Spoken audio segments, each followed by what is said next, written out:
Welcome to Super Easy Physics and Mathematics SEPAM.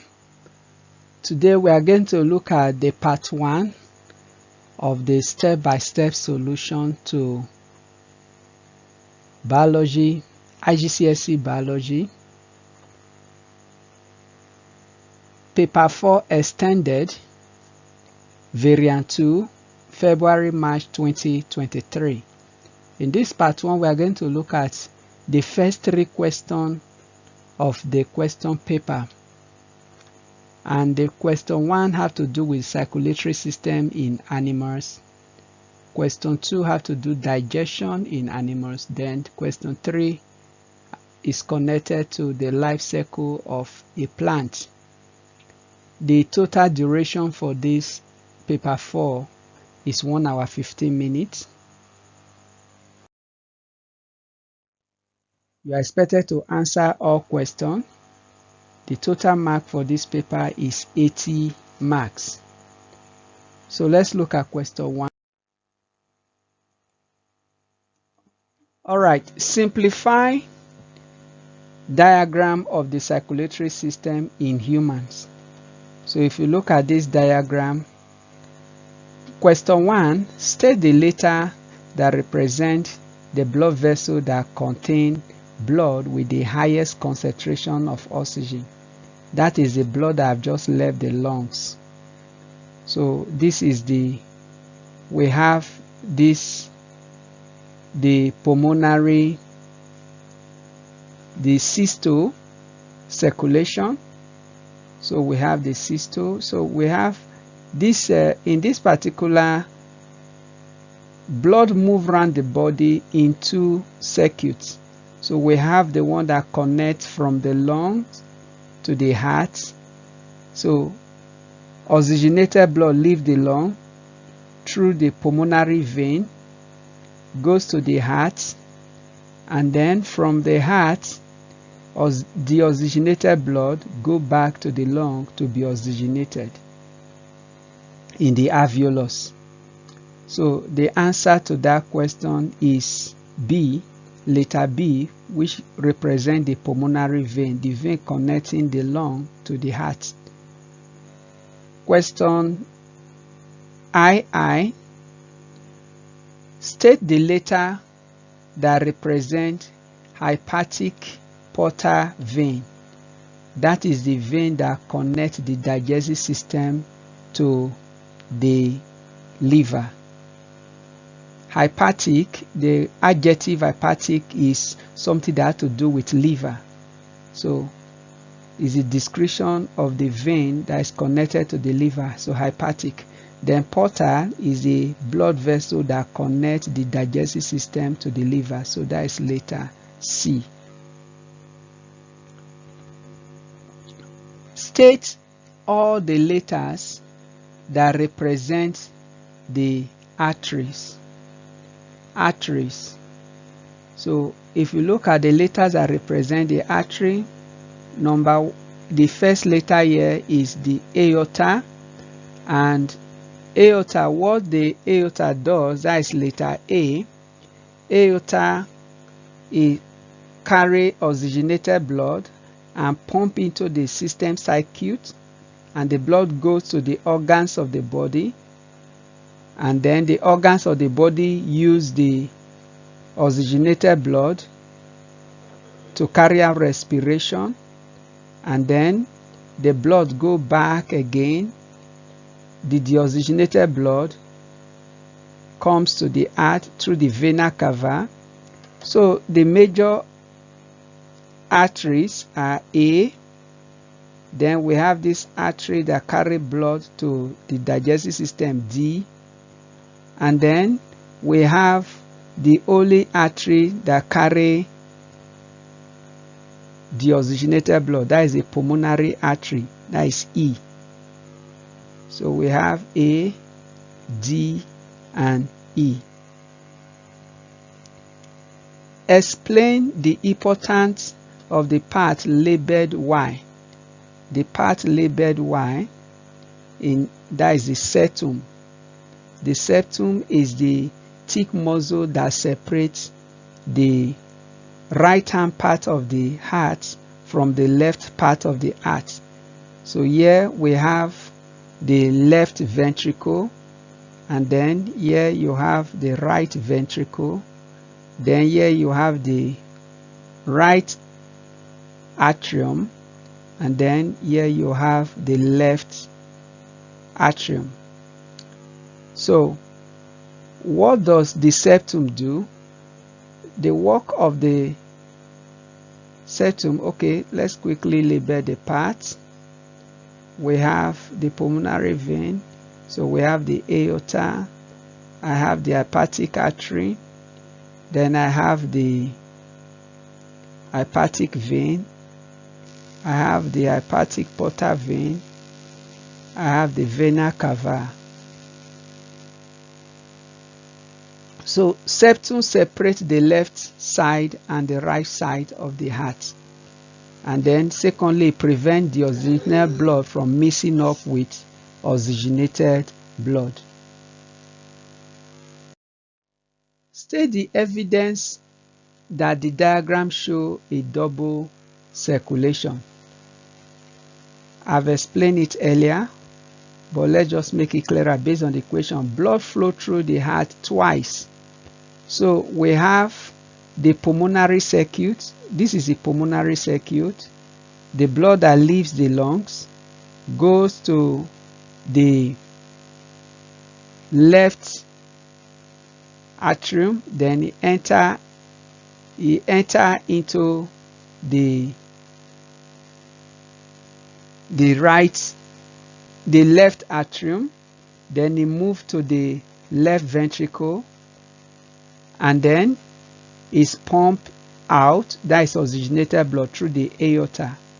And then, so if you look at this other side, so this blood that flows into the heart, and then there is this, to complete the pulmonary circuit, it leaves here the pulmonary vein, come back again to the lung to collect fresh oxygen. The blood that comes through the pulmonary artery is deoxygenated blood. Then the longer circuit, which is called the seismic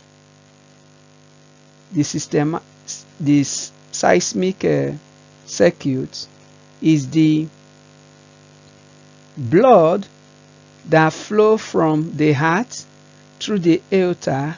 It goes to all other parts of the body, the hand, the leg, the stomach, the digestive system, the eyes. So you see all these ones. So, and then when they get to the blood that flows to the body is rich in oxygen, so it's oxygenated. But when they get to the liver will use it for respiration. So we have the respiration that takes place, the cellular respiration, use up the oxygen, and then the blood flow back again to the heart, which is deoxygenated, enter into the heart through the vena cava, half F. So those are the evidence there. So you have the pulmonary circuit and the seismic circuit. Now question B. Figure 1.2 shows the blood pressure flowing through different blood vessels as it travels around the body. We have the venous and narrow vessel that connects capillary to vein. So they've actually given you a clue. So you have the artery carry, if you look at the pressure in kilopascal, so you see that the pressure lies between 10 to 16 kilopascal. Then it fluctuates depending on the blood vessel where the pressure is located in the artery. So then, as soon as from the artery, it will now go into the capillary that is connected to the artery. We have the arterioles. So the arterioles, then it goes to the capillary. Then from the capillary, the pressure is reduced, go to the venous and from the venous it go to the vein that carry the lowest pressure. So the pressure here is less than 2 kilopascal. Now look at blood vessel in X, which is the arteriole, supply blood to skin surface capillary and have a role in maintaining a constant internal temperature. State the name of the blood vessel that are represented by letter X. So the clue is that you have here from vein you go to venous, then to capillary, then from artery you go to arterioles. So these are the arterioles X. Now explain the reason for the variation in the pressure seen in the arterioles. Now you see that when you get to the arteriole, the pressure reduces. So explain the reason. Now the arteriole is caused by contraction of the muscles of the heart.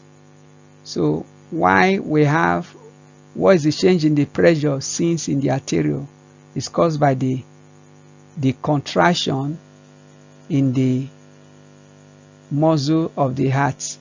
So you see the heart contracts and pump. So when it pumps, we have high pressure. When it contracts, the pressure drops. Then pressure increases when the heart contracts to pump blood, and then pressure decreases when the heart relaxes. So that's how you see the bumping of the pressure. So pressure decreases as blood moves further away from the heart. Now, using the information in figure 1.2, explain the structural adaptation of artery and veins, arteries and vein. So first of all, so let's look at artery. So if you look at artery, this diagram, artery has a small lumen, that is the tube has a smaller hole, and then the muscle, it has a smooth lining so that the blood that is coming from the heart can easily move through the blood vessel, the artery. And then the artery has thick wall to withstand the high pressure that is coming from the heart, and then they will have a thick outer wall so that it doesn't burst because of the high pressure that is coming into the artery, because you see the pressure is between 10 to 16 kilopascal, so it carry high pressure.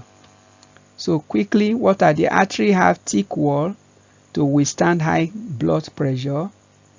The wall contain elastic tissue to stretch and recall, then with small lumen that maintain high blood pressure, and the artery does not have valves.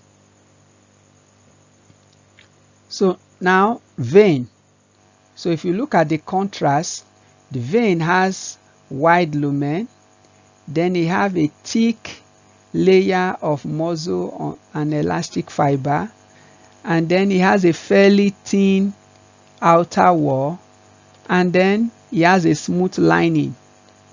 So the muscle has smooth lining, but it has valve to prevent blood from flowing down. So you see that here the pressure is low.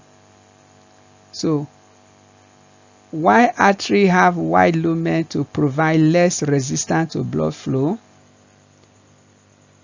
The large lumen is to carry larger volume of blood, then that come from all the body. Okay, the blood that come from all the body, then directed towards the heart.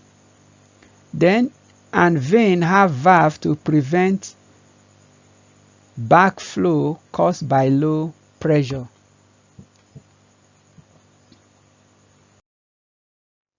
Question 2. A student investigates digestion of starch. Figure 2.1 show the apparatus she used. So you have the dialysis, we have the dialysis tubing inside the test tube in distilled water. Then inside the dialysis tubing you have starch solution, distilled water. Then here you have the dialysis tube, you have distilled water, but you have starch solution plus amylase. So this one has the enzyme, then tube A has no enzyme. So let's read. Now, test tube A and B were set up as shown and placed in the water bath at 37 degrees Celsius for 30 minutes. The liquid outside the dialysis tube A and B was tested with Benedict solution in 0 minutes then and 30 minutes later. The dialysis tube is used to represent a cell membrane. The dialysis tubing material allows small molecule to move across it, but not large molecule. So to permit osmosis to take place. Is the osmosis now? Yeah, or diffusion. Okay. So using the information in table 2.1, explain the reason for the difference in the results. So you know that tube 1 does not have enzyme.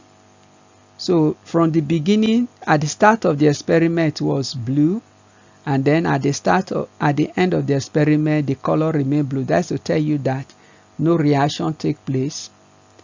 The starch was not broken down, was not digested. But in test tube B, at the beginning it was blue, change has not taken place, but after 30 minutes the Benedict solution show a positive test, which you know that there's the presence of what? Glucose. So the starch has been broken down. So the presence. So let's look at that. So Benedict solution in A remain blue and there is no breakdown of starch. So that is the implication. Then Benedict solution in B turns red in the presence of maltose. So then amylase break down starch into maltose.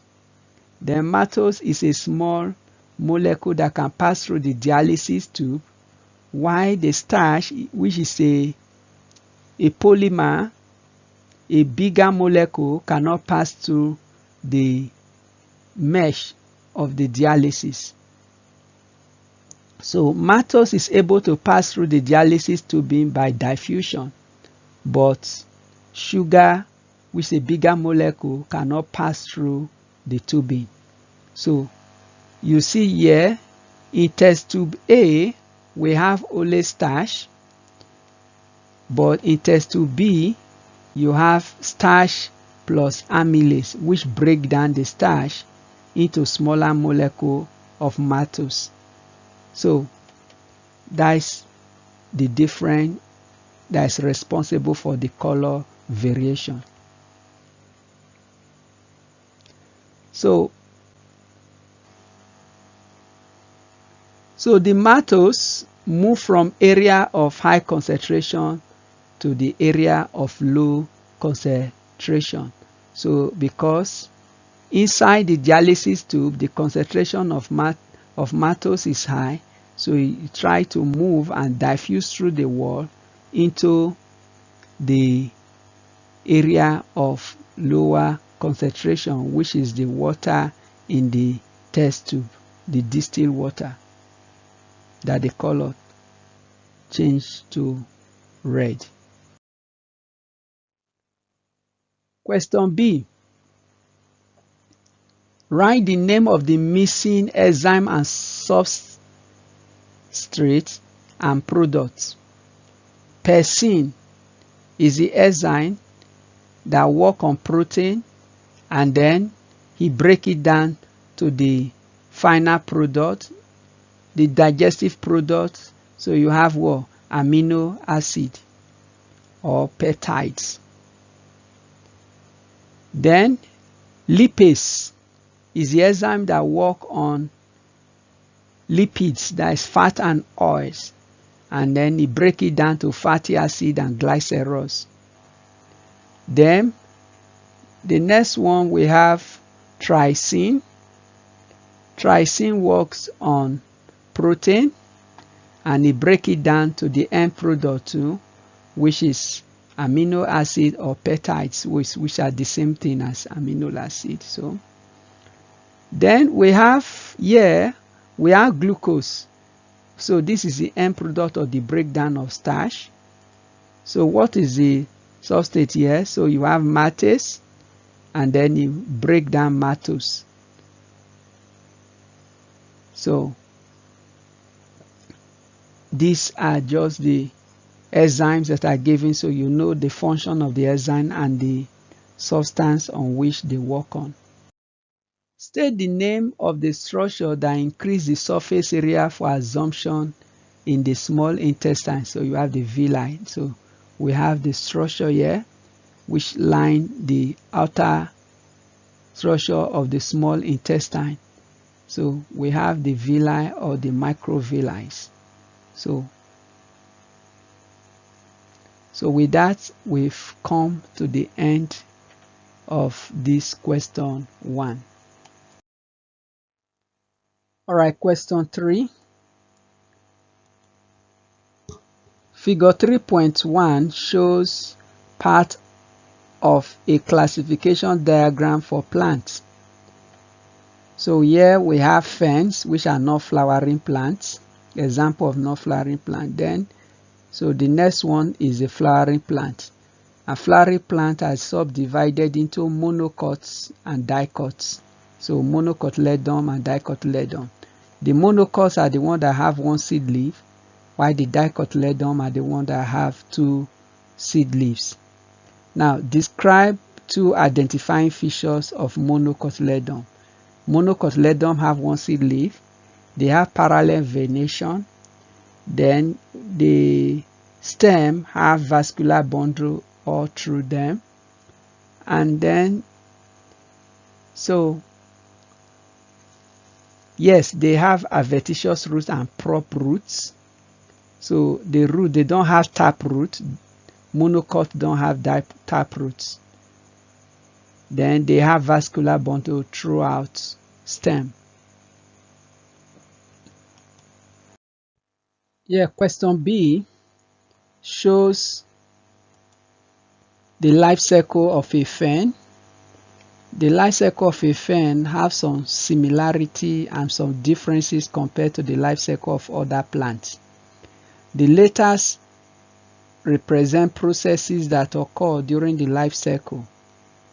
Now you have the haploid stage of the life cycles are represented with N, while the diploid stage of the life cycle are represented with 2N. So you see that in the adult sporophytes, you have 2N. Then it divides through meiosis. It divides into the spores that contain N number of chromosomes. Then it will come here to form the sex gametes. So we have the sex gamete here. The same have the same number of N number of chromosomes. So this is a haploid stage.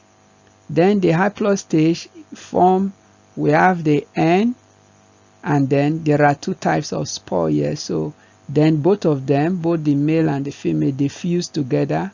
Fertilization takes place here in D to form a zygote. So the zygote has a diploid number. So let's use it to answer the question. Now, the adult sporophyte has 1200 chromosomes in its body cell. State the number of chromosomes in the body of the gametophyte. Now, if you look at the sporophyte has 2N, while the adult gametophyte has N, so half of it. So half of 1200 is going to be 600. So you have 600 chromosomes. Identify and describe the process A. So the process A, the halving of chromosome, that is a meiosis. So that process A is meiosis, where the number of chromosomes is half the production of spores from the sporophyte.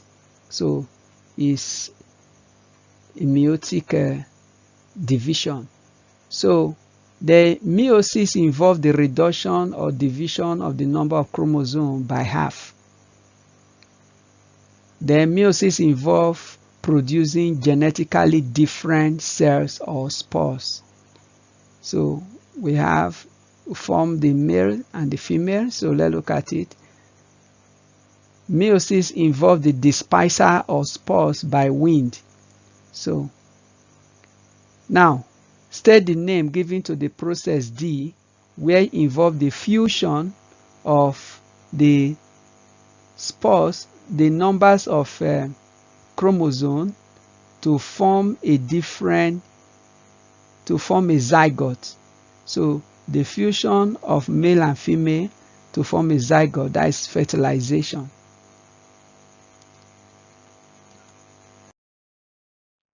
All right, question C shows the path of two flowers from two different plants of the same species. So you have this flower and then this flower. Both of them are from different plants, but they are the same species. The same species means that they are group of organisms that can reproduce or produce a fertile offspring. So that is the meaning of species. Now annotate on figure 3.3 to show the mechanism of cross-pollination. What is cross-pollination? Cross-pollination is simply the transfer of pollen grain from the anther right to the stigma. So we have the anther and the stigma. So pollen grain move from there through the agent of pollination, which can be wind, or it can be human, or it can be a bee, which is being attracted by the color of the flower or by the nectar, this sugary sweet substance that they come to suck, to feed on. All right. So the pollen grain, which is the male gamete, is being transferred by the pollinator and carried to this point. And then if successfully land on the stigma, then it will grow, absorb the wet from the wet surface. The pollen grain will grow and grow the pollen tube that pass through the style and then trace its way down to the ovary.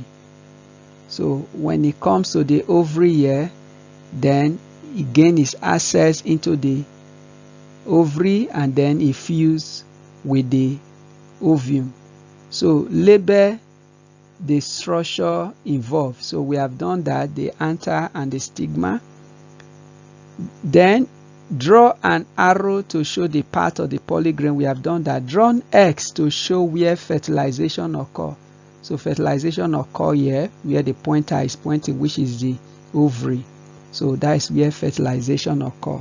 Fertilization is a union of the male and female gametes to form a zygote. So when the pollen grain containing the male sex gamete fuse with the ovum which is the female sex gamete, then to form a zygote, which later develop into the seed. So the ovary, we have the ovum, which will become the seed, and then the ovary will now develop into the fruit of the seed. All right. Explain the disadvantage of cross-pollination compared to self-pollination. Wow. Self-pollination is more successful and more reliable. It does not need a pollinator. But cross-pollination have to rely on a pollinator like the bee or the wind. And most time there is a waste of polygrain, because as the polygrain is being transferred from the anther to the stigma, some of them will fall off. And as the bee is flying and is moving the leg, it scrape off some of the polygrain, so the polygrain are wasted. So the success of pollination, the success of the polygrain fusing with the ovary is limited, and then more energy required to carry across pollination, because the distance that the polygrain will travel through is more compared to if it's on the same flower. So the polygrain travel a shorter distance in self-pollination compared to cross-pollination.